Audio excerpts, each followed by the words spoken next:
जिसकी जैसी भावना रही उसने गणपति को वही नाम दे दिया। लेकिन दगड़ू सेठ हलवाई, आखिर भगवान का ये कैसा नाम? गौरी नंदन का ये नाम अक्सर हैरत में डाल देता है, लेकिन इस नाम से जुड़ी है वो खास वजह जिसने रखी पुणे में गणपति के वैभवशाली दरबार की नींव। इस नाम से जुड़ी है वो परंपरा भी जो कहानी कहती है उस सच्चे भक्त की जिसका नाम पहचान अपनाकर गणपति सदा सदा के लिए हो गए दगड़ू सेठ हलवाई गणपति और जमा लिया पुणे में बसेरा। दगड़ू सेठ गणपति की स्थापना का किस्सा देश की आजादी से भी कई साल पहले का है। दरअसल दगड़ू सेठ गड़बे लिंगायत व्यापारी और हलवाई थे जो 1890 के दशक में सपरिवार कलकत्ता से आकर पुणे में बस गए थे। गुजरते वक्त के साथ पुणे में दगड़ू सेठ एक समृद्ध व्यापारी और नामचीन हलवाई बन गए। सब ठीक चल रहा था, लेकिन उन्हीं दिनों फैली प्लेग महामारी में उनके इकलौते बेटे का निधन हो गया, जिसके बाद दगड़ू सेठ और उनकी पत्नी लक्ष्मीबाई गहरे अवसाद में चले गए। श्रीमंत दगड़ू सेठ हलवाई ये जो गणेश जी के संस्थापक है, उनका अपना स्वीट सेलर का दुकान था। वो यहाँ तालीम के भी वस्ताद थे। उनको एक छोटा बच्चा था। तब 100 इयर्स पहले 1893 के पहले पुणे में जो प्लेग की बीमारी आई थी उसमें वो गुजर गया और उसके सदमे में वो दगड़ू सेठ जी और उनकी वाइफ लक्ष्मीबाई थे। तब इंदौर के उनके जो गुरु थे सदगुरु माधवनाथ जी महाराज, वो पुणे में आए थे। उन्होंने उनकी सांत्वना करते हुए कहा था कि आप एक गणेश जी की स्थापना कीजिए और एक दत्त भगवान की स्थापना कीजिए, और जैसे ये दोनों देवता आप उनका जैसे जैसे धार्मिक कार्यक्रम करते जाएंगे, जैसे बच्चे बड़े होके माँ बाप का नाम रोशन करते हैं, वैसे ये भगवान आपका नाम रोशन करेंगे, ऐसा आशीर्वाद दिया। और आज आप देख रहे हैं कि गणेश जी के जो नाम है, ये दगड़ू सेठ जो भक्त का नाम है, भक्त के नाम से ये गणेश जी जाने जाते हैं, और ये विश्व में बहुत ही एक रेयर एग्जाम्पल है। साल 1893 में मंदिर की स्थापना के बाद स्वतंत्रता सेनानी बाल गंगाधर तिलक ने लोगों को एक मंच पर इकट्ठा कर देश की आजादी के प्रति जागरूक करने के उद्देश्य से यहाँ सार्वजनिक गणपति उत्सव मनाने की शुरुआत की।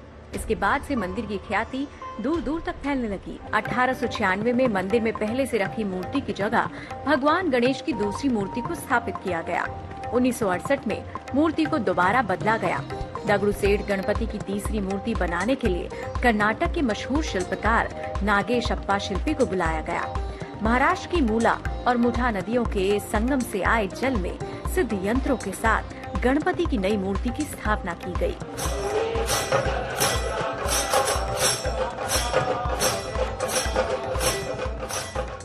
I am doing puja for last 50 years in this for Ganapati, and with these blessings we and our family are very blessed.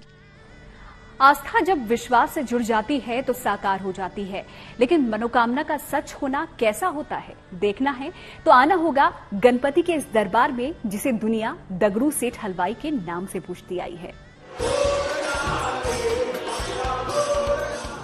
Dagdu सेठ हलवाई मंदिर में भक्त श्रद्धा से जो भी अर्पित करते हैं, हर साल उसमें से 25% भाग भगवान के आयोजनों और मंदिर के रखरखाव के लिए बचाकर बाकी का 75% भाग सामाजिक कार्यों पर खर्च कर दिया जाता है।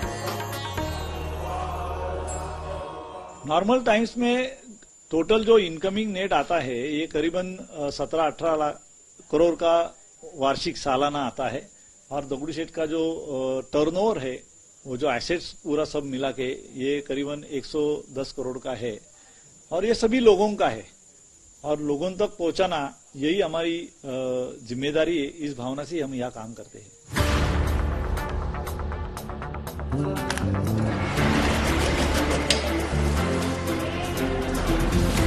दूसरे मंदिर जहां भंडारा या महाप्रसाद का आयोजन करते हैं, वहीं दगड़ू सेठ मंदिर ने पुणे के ससून अस्पताल में हर रोज मरीजों और उनके तीमारदारों के खाने और चाय नाश्ते का जिम्मा उठा रखा है।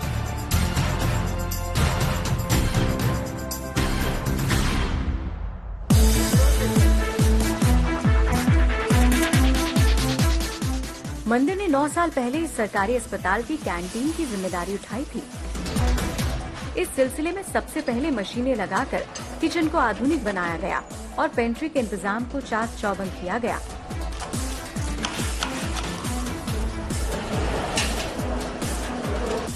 आज यहाँ मंदिर की तरफ से हर रोज 3000 लोगों को निःशुल्क खाना खिलाया जाता है।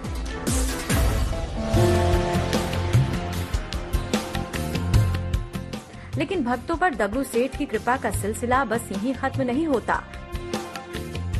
मान्यता है कि कभी भगवान गणेश ने अपने माता पिता को ही अपना सारा संसार मानकर उनकी परिक्रमा की थी।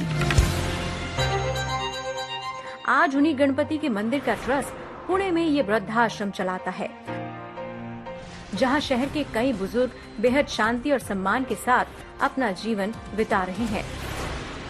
अच्छा, दगड़ू सेठ का जो ट्रस्ट का पैसा जो भी आता है वो अच्छे काम के लिए और दूसरों की सहायता के लिए किया जाता है और उनका जो काम है बहुत ही अच्छा है, एफिशिएंट है और वो हर एक इंसान की वो लुक आफ्टर करते हैं। मंदिर की ओर से साल 2003 से चलाए जा रहे इस वृद्धाश्रम में ये खास ख्याल रखा गया है कि अपनों से दूर रह रहे बुजुर्गों को यहाँ किसी तरह की तकलीफ ना हो। श्रीमंत दगड़ू सेठ बोलते हैं ना, सच्ची श्रीमंत है। ये वृद्धाश्रम चलाते हैं, ये बहुत बड़ा काम है, इसमें उनका बहुत सहयोग है, तो उनके लिए हमारा प्रणाम। वृद्धाश्रम के जरिए यदि दगड़ू सेठ एक अच्छे अतीत को पीछे छोड़ आए भक्तों की जिंदगी संवार रहे हैं, तो वहीं इस ITI संस्थान को चलाकर देश के वर्तमान को सुनहरे भविष्य का रास्ता भी दिखा रहे हैं। हमें जैसे ने के गरीब बच्चे लोग उनके लिए ने के दगड़ू सेठ मंडल ने क्या हमारे लिए जो कॉलेज खोला है और सर कम पैसे में है और फीस का कम है। बाहर जहाँ पे डोनेशन लेते तो यहाँ पे डोनेशन वगैरह नहीं लेते और हमको ने क्या तुरंत एडमिशन मिल गया यहाँ पर। मंदिर की ओर से चलाए जा रहे इस ITI संस्थान में गरीब छात्रों को न केवल बेहद मामूली फीस लेकर बेहतरीन ट्रेनिंग दी जाती है, बल्कि ट्रेनिंग के बाद उन्हें करियर बनाने का रास्ता भी दिखाया जाता है।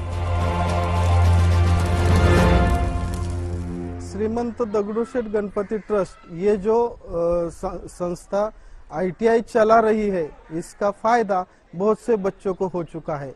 जैसे कि बच्चे अपने पैर पे खड़ा रह के अपना खुद का बिजनेस या तो किसी कंपनी में नौकरी भी कर सकती है। इन संस्थानों के अलावा भी दगड़ू सेठ गणपति मंदिर और ना जाने कितने सामाजिक कार्यों में अपना योगदान देता है। मंदिर की ओर से 10 एम्बुलेंस मरीजों को निःशुल्क ट्रांसपोर्ट सेवा देती है। प्रतिदिन 2 टैंकर आसपास के ग्रामीण क्षेत्रों में लगभग 1 लाख लीटर पानी की सप्लाई करते हैं। इसके अलावा मंदिर ने 550 बच्चों की शिक्षा की जिम्मेदारी भी ले रखी है। कोरोना काल में मंदिर के कपाट बंद होने से चढ़ावा आना तो कम हुआ, लेकिन मंदिर की ओर से की जाने वाली समाज सेवा का काम अब भी बदस्तूर जारी है।